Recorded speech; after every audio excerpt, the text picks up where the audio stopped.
¿Crees que conoces a Moisés? Entonces dime, ¿por qué Dios intentó matarlo 3 días antes de liberar a Israel? Estamos en una posada entre Madián y Egipto. Aquí, el libertador elegido enfrentó ejecución divina por un secreto oculto. Moisés descuidó la alianza en su propia casa por 40 años. Y Dios no toleraría esa hipocresía ni un paso más. ¿Pero qué ocultaba Moisés desde la zarza ardiente? ¿Cuál era el secreto que casi destruyó el plan de Dios? Moisés tenía un secreto, algo que no le contó a Dios en la zarza ardiente, algo que cargaba hacía años, escondido debajo de la túnica de su propio hijo. Y cuando pisó el camino rumbo a Egipto, ese secreto casi le costó la vida. No a manos de Faraón, a manos del Dios que lo llamó. Éxodo capítulo 4, versículos 24 al 26. 6 versículos, 72 palabras en el hebreo original. El pasaje más corto y más perturbador de todo el Pentateuco. Generaciones de estudiosos tropezaron con este texto. Rabinos medievales admitieron no comprenderlo completamente.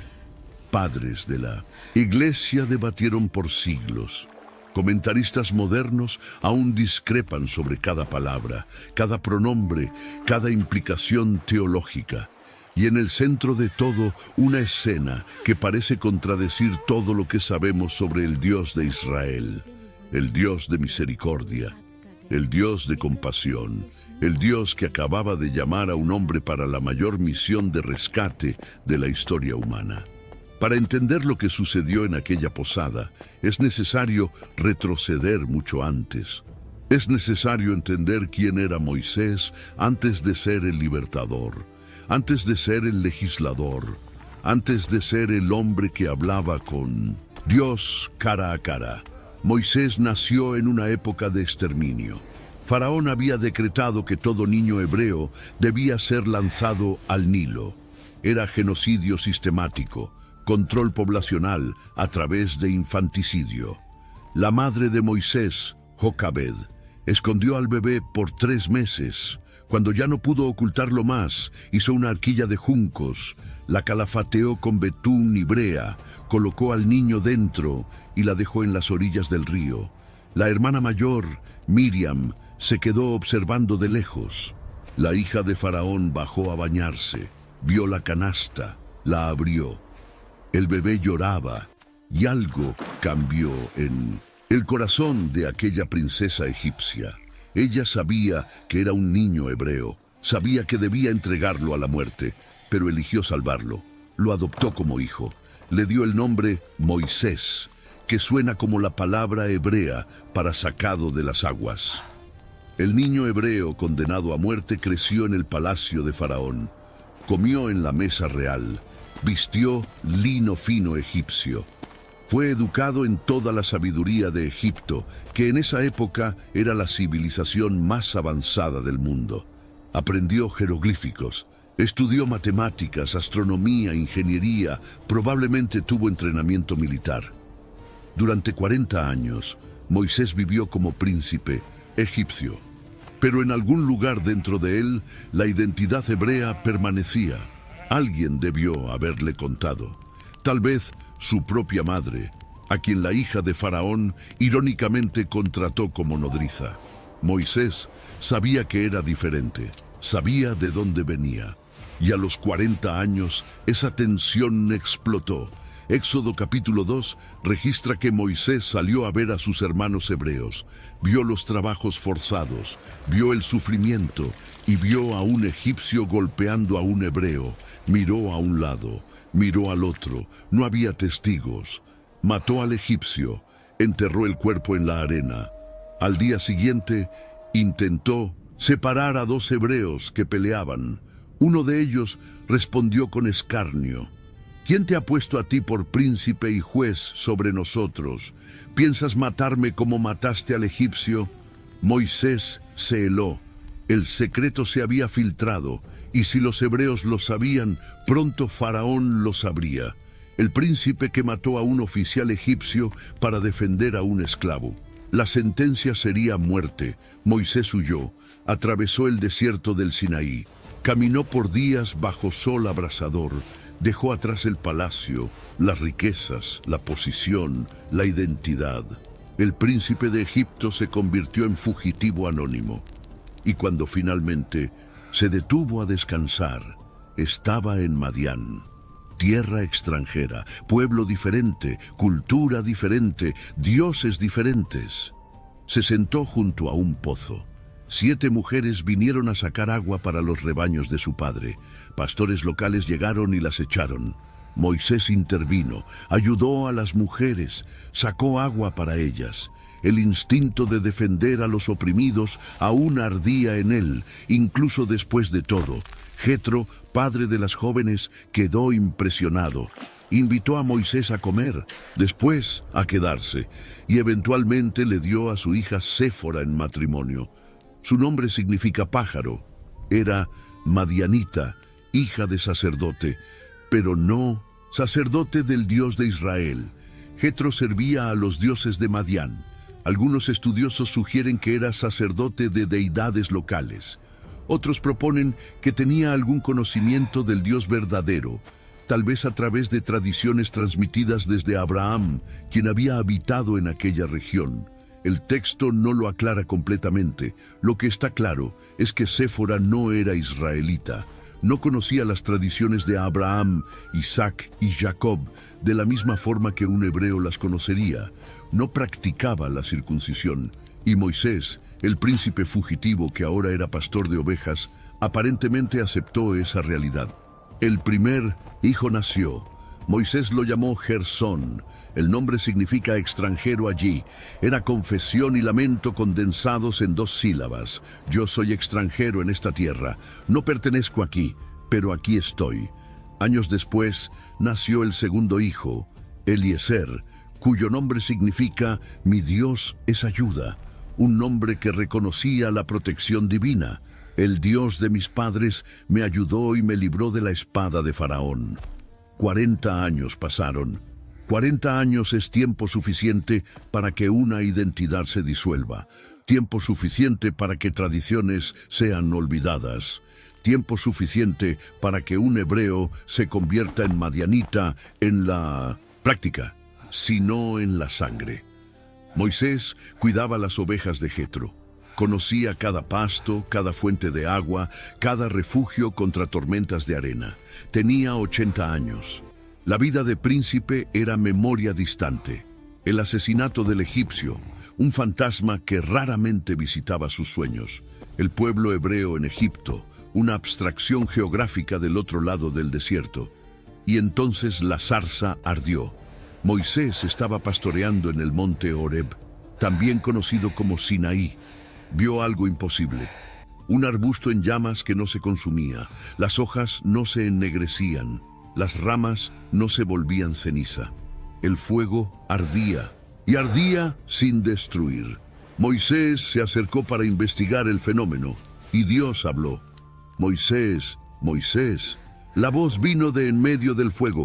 Quita el calzado de tus pies, porque el lugar en que estás es tierra santa. Moisés obedeció. Cubrió su rostro. No se atrevía a mirar a Dios. Lo que siguió fue una de las conversaciones más extraordinarias registradas en las Escrituras. Dios se presentó. Yo soy el Dios de tu padre, Dios de Abraham, Dios de Isaac, Dios de Jacob. Declaró que había visto la aflicción de su pueblo en Egipto, oído su clamor, conocido sus angustias, y ahora descendía para librarlos. Y entonces vino la comisión que lo cambiaría todo. Ven, por tanto, ahora, y te enviaré a Faraón, para que saques de Egipto a mi pueblo, los hijos de Israel. Moisés resistió. ¿Quién soy yo para que vaya a Faraón? Dios prometió estar con él. Moisés objetó nuevamente. ¿Cuál es tu nombre? ¿Qué les diré cuando pregunten? Dios reveló el nombre sagrado. Yo soy el que soy. Moisés siguió resistiendo. Ellos no me creerán. Dios le dio señales. La vara que se convertía en serpiente, la mano que se volvía leprosa y era restaurada, el agua que se convertiría en sangre. Moisés aún resistía. Nunca he sido hombre de fácil palabra. Soy tardo en el habla y torpe de lengua. Dios respondió con firmeza: ¿Quién dio la boca al hombre? ¿No soy yo Jehová? Ahora pues, ve, y yo estaré con tu boca, y te enseñaré lo que hayas de hablar. Finalmente Moisés reveló lo que realmente sentía. Ay, Señor, envía por mano del que has de enviar. En otras palabras, manda a cualquier otro, no a mí. La ira de Dios se encendió, pero aún así proveyó a Aarón como portavoz. La conversación terminó. La misión estaba dada. Moisés no tenía más excusas. Volvió a Jetro. Pidió permiso para regresar a Egipto y ver si sus hermanos aún vivían. Jetro bendijo el viaje. Ve en paz. Moisés tomó a su mujer, a sus hijos, los montó en asnos, tomó la vara de Dios en su mano y partió hacia la tierra de Egipto. El viaje del Sinaí hasta Egipto tomaba cerca de 11 días a pie, atravesando desierto hostil, durmiendo donde fuera posible encontrar refugio, a veces en tiendas improvisadas, a veces en posadas de camino, pequeñas construcciones de piedra donde los viajeros podían descansar, alimentar a los animales, reabastecerse de agua antes de continuar. Fue en una de esas posadas que lo imposible sucedió. El texto hebreo es abrupto, casi violento en su brevedad. No hay transición suave, no hay preparación narrativa, no hay advertencia. Vayehi Baderech Bamalón, Vayivgeshehu, Adonai Vayebakesh Hamito. Y aconteció en el camino, en una posada, que Jehová le salió al encuentro y quiso matarlo. En una línea, Moisés está viajando para cumplir la misión de Dios. En la siguiente línea, Dios está tratando de matarlo. La palabra hebrea usada es amito, matar. El verbo es inequívoco. No significa disciplinar, no significa advertir, no significa asustar, significa matar. El infinitivo constructo con sufijo pronominal indica propósito específico. Quiso matarlo, buscó su muerte, intentó acabar con su vida. El mismo Dios que acababa de pasar horas en la zarza ardiente, comisionando a Moisés para liberar a Israel, ahora buscaba su muerte en una posada anónima en medio del desierto. La paradoja es tan brutal que muchos lectores simplemente pasan por el texto sin absorber lo que está escrito. Leen rápidamente, siguen adelante. No se detienen a confrontar la enormidad de lo que sucedió. Pero algo sucedió en aquella posada que casi terminó la historia de la redención antes de comenzar. El texto no describe la naturaleza del ataque. Algunos comentaristas judíos antiguos sugieren que un ángel estrangulador fue enviado. Otros proponen una enfermedad súbita y violenta que tomó a Moisés en cuestión de minutos. Otros hablan de una presencia sofocante, una manifestación de la gloria divina en modo de juicio, pesando sobre Moisés como mano invisible, exprimiendo la vida fuera de él. El Targum de Jerusalén, una paráfrasis aramea antigua, traduce que dos ángeles llamados Af y Chemá, que significan ira y furia, fueron enviados para destruirlo. Uno tragó a Moisés desde la cabeza hasta los muslos, el otro desde los muslos hasta los pies. Cuando Séfora vio que la causa era la circuncisión no realizada, actuó inmediatamente y los ángeles lo liberaron. Sea cual fuere la forma exacta del ataque, una cosa es cierta por el texto. Era mortal.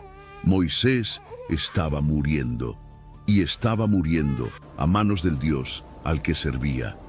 Pero Séfora entendió inmediatamente lo que estaba sucediendo. El texto dice que ella tomó un pedernal afilado, cortó el prepucio de su hijo y lo echó a los pies de Moisés, o en algunas traducciones, tocó sus pies con él, y dijo palabras que resuenan a través de los milenios. Chatán damim atali, a la satisfacción, me eres un esposo de sangre. Entonces, Dios lo dejó. La acción de Séfora fue instantánea.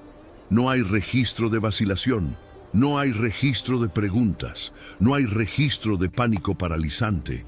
Ella vio al esposo muriendo, comprendió la causa y actuó con precisión quirúrgica en un momento de terror absoluto. Tomó un tzor, un pedernal afilado. Era el instrumento tradicional para la circuncisión en esa época. Incluso después de que herramientas de metal se hicieron disponibles, la tradición mantenía el uso de piedra para este ritual específico. Josué, capítulo 5, menciona que cuando los israelitas finalmente entraron en Canaán, Josué circuncidó a la nueva generación con cuchillos de pedernal. Era práctica establecida. Séfora sabía qué hacer. Cortó el prepucio del hijo. El texto hebreo no especifica cuál hijo, pero la mayoría de los estudiosos cree que era Gersón, el primogénito. La lógica es simple. Si Moisés había descuidado la circuncisión por 40 años, lo más probable es que el problema fuera con el hijo mayor, nacido cuando Moisés aún se estaba estableciendo en Madián, y tal vez más, dispuesto a aceptar las costumbres de su nueva familia. La escena es brutal por cualquier estándar. Una madre cortando la carne de su propio hijo, sangre escurriendo, el niño ciertamente gritando de dolor y terror, el padre agonizando a pocos metros de distancia, la posada transformada en sala de cirugía de emergencia, sin anestesia, sin preparación, sin ritual apropiado, solo desesperación, fe y una hoja de pedernal. Y entonces ella hizo algo aún más extraño. Tomó el pedazo de carne cortada, el prepucio ensangrentado de su hijo, y tocó los pies de Moisés con él, o lo echó a sus pies. La palabra hebrea bataga puede significar ambas cosas. Algunos traducen como tocó sus piernas, otros como lo arrojó a sus pies. La ambigüedad es intencional o simplemente resultado de la antigüedad del texto. Nadie sabe con certeza. Y entonces pronunció aquellas palabras cargadas de emoción compleja. Chatandamim atali, esposo de sangre, eres tú para mí. El significado exacto de esta frase es debatido hace milenios. La palabra chatan normalmente significa novio o yerno, pero aquí parece tener connotación más amplia. Esposo de sangre, un marido conectado a ella a través de derramamiento de sangre, un matrimonio sellado o resellado por el acto sangriento que ella acababa de realizar. Algunos comentaristas ven acusación en la frase, tú me hiciste pasar por esto. Por tu causa, por tu negligencia, tuve que mutilar a mi propio hijo. La sangre que está en mis manos es culpa tuya. Otros ven declaración ritual. A través de esta sangre, tú eres verdaderamente mi esposo nuevamente. La alianza que estaba rota fue restaurada. La sangre nos reconectó al Dios de Israel. Otros aún ven amargura profunda y no resuelta. Una mujer madianita confrontada violentamente, traumáticamente, con el costo de estar casada con un hebreo. El precio real de la alianza que ella nunca eligió plenamente. El texto repite la frase una segunda vez, añadiendo una explicación. Chatan damim lamulot, esposo de sangre, a causa de la circuncisión. Como si el autor quisiera asegurar que los lectores futuros entendieran el contexto. La frase no era genérica, era específica, estaba directamente ligada al acto de circuncisión que ella acababa de realizar. Y entonces, tres palabras que lo cambian todo, Vayiref mimenu, y Dios lo dejó. La traducción más literal sería y él lo soltó. La imagen es de alguien que estaba agarrando con fuerza y de repente suelta. El ataque se detuvo, la presión cedió. La muerte retrocedió, Moisés sobrevivió, la sangre derramada en obediencia hizo la diferencia. Pero, ¿por qué Moisés no había circuncidado a su hijo? La pregunta es inevitable, y las respuestas son múltiples. La circuncisión fue instituida en Génesis capítulo 17. Dios apareció a Abraham cuando tenía 99 años de edad. Estableció un pacto eterno. Prometió multiplicar su descendencia. Prometió dar la tierra de Canaán como herencia perpetua. Y estableció una señal física de ese pacto: será circuncidado todo varón de entre vosotros. Circuncidaréis la carne de vuestro prepucio, y será por señal del pacto entre mí y vosotros. De edad de 8 días será circuncidado todo varón entre vosotros por vuestras generaciones. Y entonces vino la consecuencia. El varón incircunciso, el que no hubiere circuncidado la carne de su prepucio, aquella persona será cortada de su pueblo. Ha violado mi pacto. No era sugerencia, no era recomendación cultural, no era tradición opcional que pudiera ser adaptada a las circunstancias. Era mandamiento con pena explícita: exclusión del pueblo, violación del pacto, eliminación. Moisés conocía este pacto. Era hebreo, descendiente de Abraham a través de Leví. Él mismo había sido circuncidado, presumiblemente a los 8 días de edad, conforme a la ley, aún estando en Egipto. Su madre, Jocabed, era israelita lo suficientemente devota como para arriesgar la vida escondiendo al bebé por 3 meses. Ciertamente aseguró que el mandamiento fuera cumplido. Moisés sabía lo que la ley exigía, y aún así su hijo permanecía incircunciso por 40 años. Las teorías sobre el motivo varían. La primera teoría es resistencia de Séfora. Siendo madianita, ella no practicaba la circuncisión. La idea de cortar la carne de su propio hijo pudo haberle parecido bárbara, cruel, innecesaria, una mutilación sin propósito aparente, una tradición extranjera que ella no entendía y no aceptaba. Y Moisés, tal vez por amor, tal vez para mantener paz en el matrimonio, tal vez porque estaba lejos de su pueblo y sus tradiciones, cedió. Eligió la armonía doméstica sobre la obediencia al pacto. Decidió que no valdría la pena el conflicto. La segunda teoría es erosión de identidad. 40 años en Madián es tiempo suficiente para que una identidad se disuelva. Moisés se volvió pastor. Se volvió madianita en la práctica. La circuncisión era recuerdo de un pueblo que había abandonado, de una identidad que había dejado atrás, junto con el cadáver del egipcio en las arenas del desierto. Tal vez él simplemente dejó de verse como hebreo, dejó de verse como parte del pacto. Y si él ya no era parte, ¿por qué imponerlo al hijo? La tercera teoría es trauma después de la primera circuncisión. Algunos estudiosos proponen que Moisés circuncidó a Gersón, el primogénito, pero no a Eliezer, el hijo menor. Tal vez la primera circuncisión fue traumática. El bebé sangrando, llorando, sufriendo. Séfora reaccionando con horror. Discusiones amargas que se extendieron por días, semanas, meses. Cuando Eliezer nació, Moisés miró a la esposa, recordó el conflicto anterior y decidió que no valdría la pena pasar por aquello nuevamente. Postergó. Después, postergó de nuevo. Y 40 años pasaron.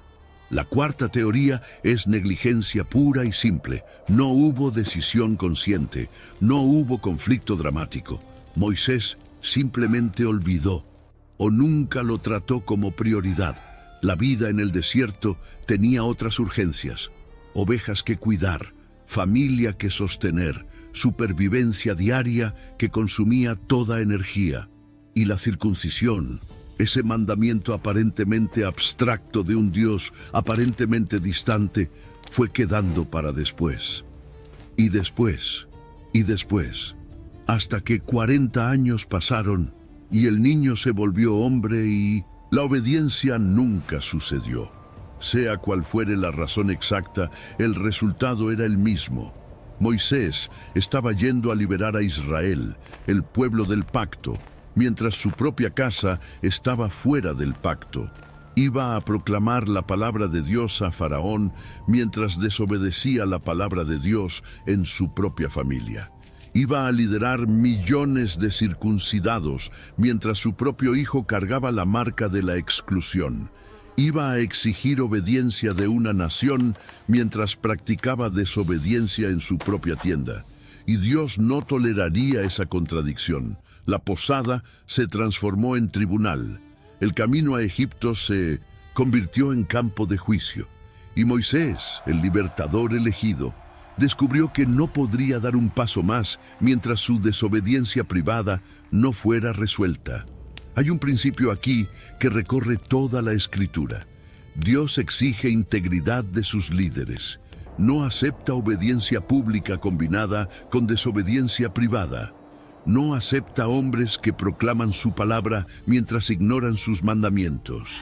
No acepta ministerio externo construido sobre fundamento de negligencia doméstica. Siglos después, Samuel confrontaría a Saúl con palabras que hacen eco de esta verdad. Se complace Jehová tanto en los holocaustos y víctimas, como en que se obedezca a las palabras de Jehová. Ciertamente el obedecer es mejor que los sacrificios y el prestar atención que la grosura de los carneros. Moisés podía tener todas las credenciales correctas, el llamado sobrenatural, las señales milagrosas, la vara que se convertía en serpiente, la mano que se volvía leprosa, la comisión directa de Dios en la zarza ardiente. Pero nada de eso compensaba la desobediencia escondida debajo de la túnica del Hijo. Y si Dios no confrontaba esto ahora, antes de que la misión comenzara, la contradicción minaría todo. ¿Cómo podría Moisés enseñar la ley de la circuncisión a Israel si él mismo no la practicaba? ¿Cómo podría exigir obediencia a mandamientos que él ignoraba en su propia casa? ¿Cómo podría hablar de pacto cuando su propia familia estaba fuera de él? La posada era la última oportunidad, el último punto de verificación antes de Egipto. El último momento para ajustar cuentas antes de que el libertador se presentara delante de Faraón. Y Dios, en su santidad, no dejaría pasar ese momento. El ataque divino fue misericordia disfrazada de juicio. Parece contradictorio, pero es verdad profunda. Si Moisés hubiera continuado el viaje sin resolver esta cuestión, el problema no desaparecería, solo se multiplicaría. La desobediencia que él ignoraba en secreto eventualmente se volvería pública, y las consecuencias serían peores. Mejor ser confrontado en la posada que ser expuesto delante de todo Israel. Mejor sangrar allí que sangrar después, cuando millones estuvieran observando. Y hay otro detalle que no puede ser ignorado: la sangre. Séfora derramó sangre en obediencia y la muerte retrocedió. Semanas después, Moisés estaría en Egipto, instruyendo a millones de israelitas sobre la Pascua. Cada familia debía tomar un cordero sin defecto, guardarlo por 4 días, sacrificarlo al atardecer del día 14, y entonces, con un manojo de hisopo, aplicar la sangre en los dinteles y en los 2 postes de las puertas. Cuando el ángel de la muerte pasara por Egipto aquella noche, matando a todo primogénito, vería la sangre y pasaría de largo. La sangre sería protección. La sangre detendría la muerte. La sangre distinguiría entre los que pertenecían a Dios y los que no pertenecían. La posada fue ensayo, anticipo, preludio. Séfora derramó sangre de pacto.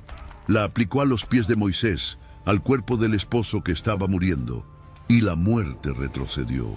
El ángel, o la presencia, o sea cual fuere la forma que el ataque tomó, vio la sangre y se apartó. El prepucio ensangrentado a los pies de Moisés apuntaba a otra sangre, sangre de corderos en millones de puertas egipcias. Y más allá de eso, sangre de otro cordero, en otros pies, perforados en una cruz 1500 años después. Sangre de pacto, sangre que hace retroceder a la muerte, sangre que cubre, protege, redime. Pero la historia no termina con redención limpia y reconciliación fácil. Poco después de este episodio, algo significativo sucede entre líneas del texto. Éxodo capítulo 18. revela un detalle que muchos lectores no perciben en la primera lectura. Cuando Jetro, el suegro de Moisés, vino a encontrarlo en el desierto después del éxodo de Egipto, trajo consigo a Séfora y a los 2 hijos. El texto usa la palabra hebrea shilucheja, después que Moisés la había enviado de vuelta.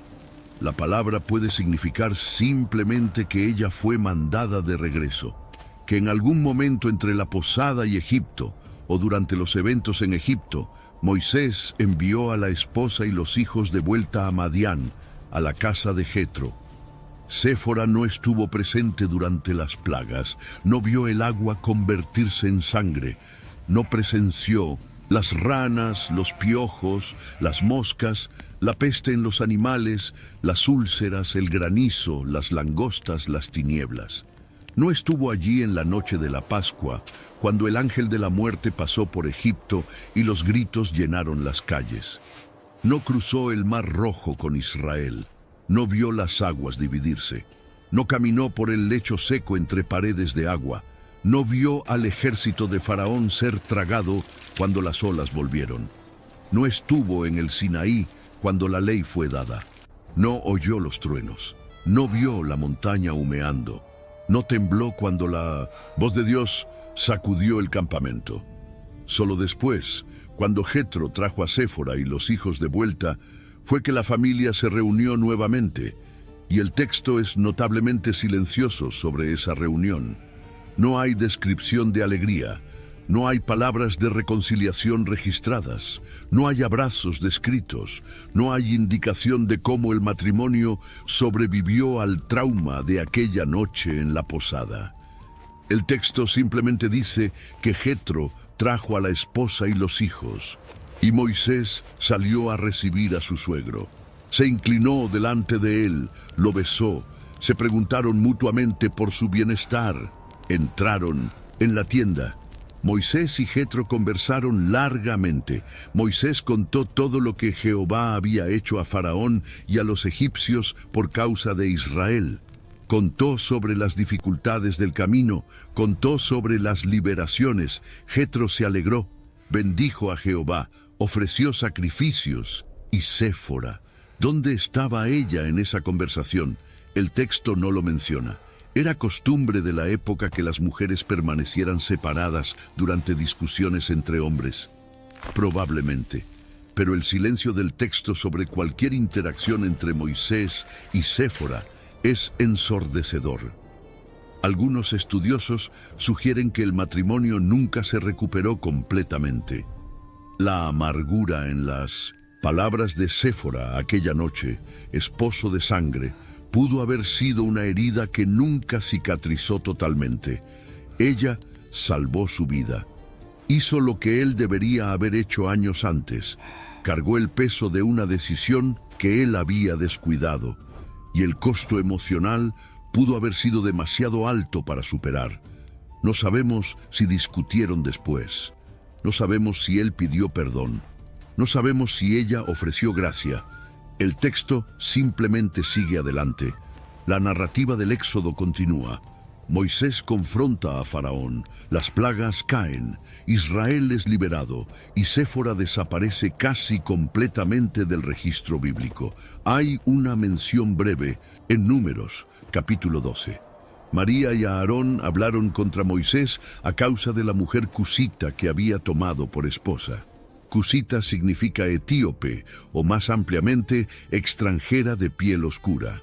Algunos comentaristas creen que esta es otra esposa que Moisés tomó después de que Séfora muriera o después de que se separaran.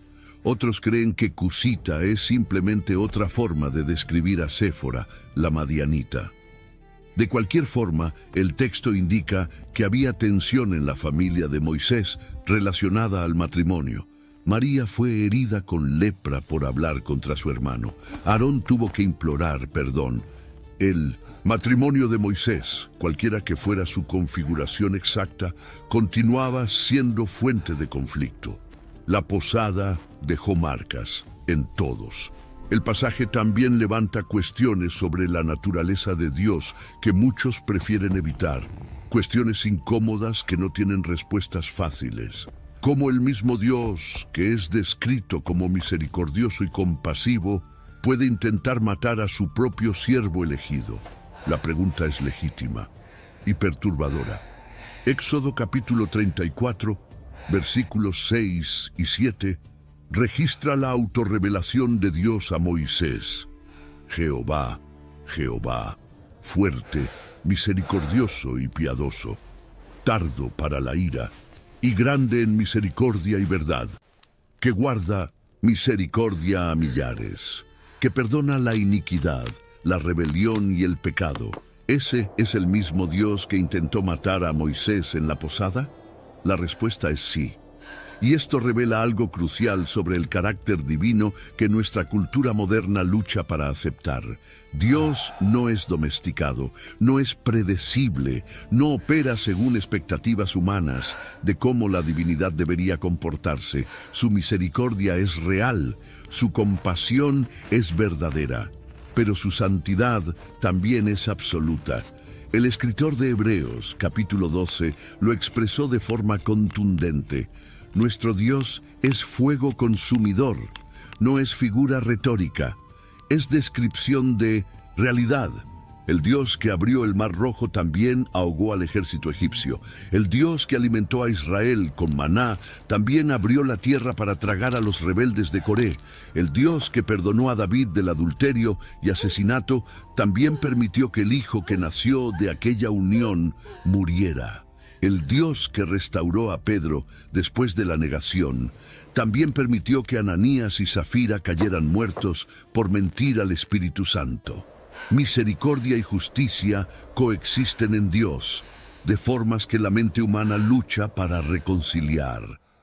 No son contradicciones, son dimensiones complementarias de un carácter infinitamente santo e infinitamente amoroso.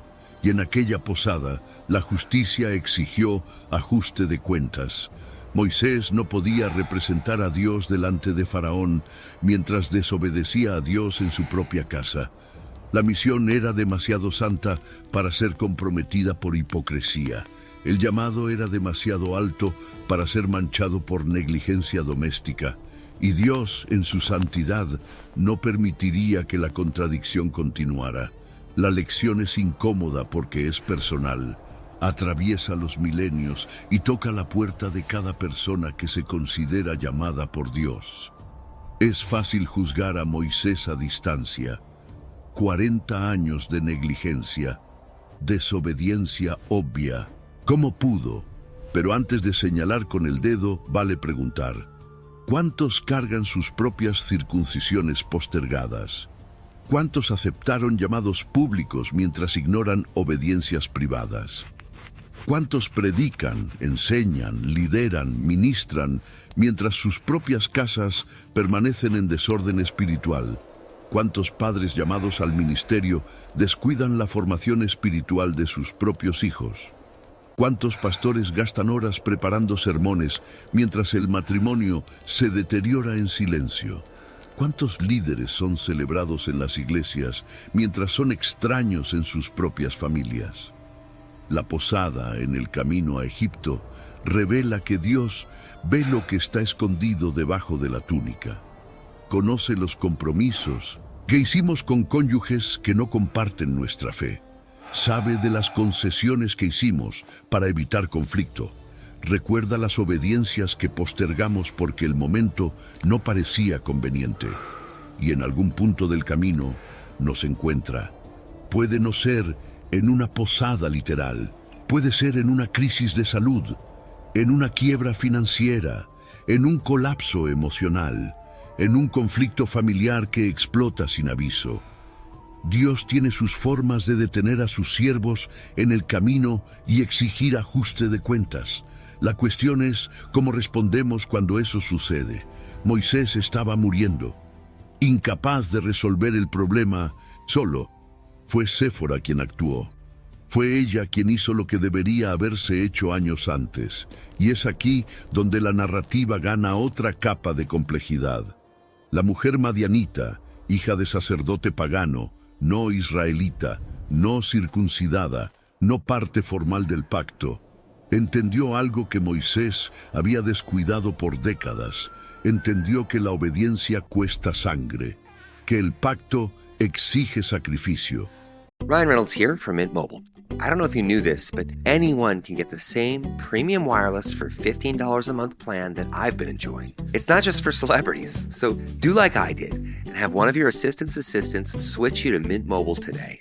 I'm told it's super easy to do at mintmobile.com/switch. Upfront payment of $45 for 3-month plan, equivalent to $15 per month required. Intro rate first 3 months only, then full price plan options available. Taxes and fees extra. See full terms at mintmobile.com. Que Dios no acepta medias tintas, y actuó de acuerdo con ese entendimiento, aunque el acto le costara emocionalmente, aunque las palabras que dijo revelaran amargura profunda, aunque el matrimonio nunca más fuera el mismo.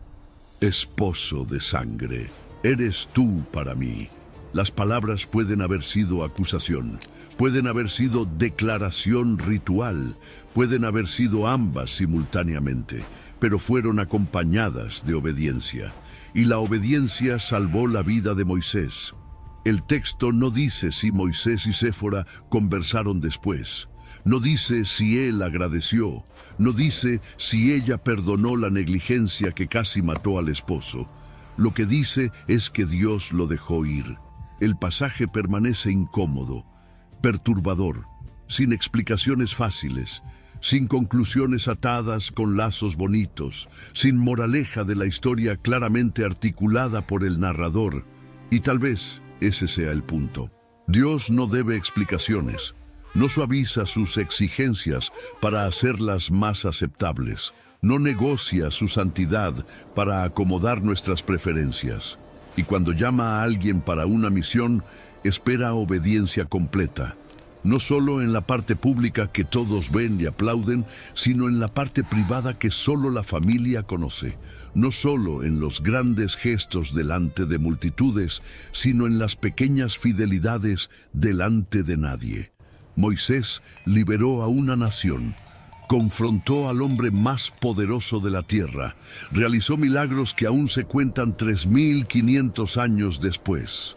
Pero primero necesitó ser confrontado en una posada oscura, con un cuchillo de pedernal y una esposa que hizo lo que él debería haber hecho años antes. La grandeza pública comienza con obediencia privada, y Dios no permite atajos.